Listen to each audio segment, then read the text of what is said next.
আসসালামু আলাইকুম তো দর্শক শ্রোতা দূরে কিংবা কাছে দেশ অথবা প্রবাসী যে যেখান থেকে দেখছেন সকলকে জানাই আন্তরিক শুভেচ্ছা অভিনন্দন। দেখতেই পাচ্ছেন আমেরিকান গুয়াতেমালা ঘাসের জমিতে এসেছি।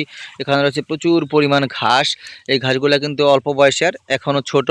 এক সময় কিন্তু এই ঘাসগুলাই থাকা জায়গাটা ফিল আপ করে ফেলবে, আর ঘাসগুলা প্রায় 8 থেকে 10 ফিট পর্যন্ত উঁচু হয়ে যাবে। তখন কিন্তু ঘাস ছাড়াই খেতে আর কিছু দেখা যাবে না। আপনারা জানেন এই ঘাসে রয়েছে প্রচুর পরিমাণ ক্যালসিয়াম, অ্যালোভেরা জাতীয় জেলি পদার্থ রয়েছে। সর্বদিক বিবেচনা করে ঘাসটা সারা বিশ্বের মধ্যে নাম্বার ওয়ান। যদিও ঘাসটা জার্মানেশন রেট দুর্বল, এখন কিন্তু অ্যাভেলেবেল চারা রোপণ করে খামারি ভাইরা কৌশলে এই ঘাস চাষ করে নিচ্ছেন।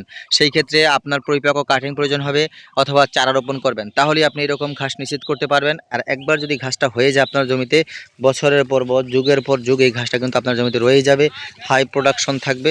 চাইলে আপনি স্ক্রিনে দেওয়া নম্বরে যোগাযোগ করে কাটিং এবং চারা সংগ্রহ করতে পারেন। বাংলাদেশের প্রত্যেকটা জেলা উপজেলা সর্বস্তরে কুরিয়ারের মাধ্যমে আমরা কাটিংগুলো ক্যাশ অন ডেলিভারিতে অথবা চারাগুলো দিয়ে থাকি।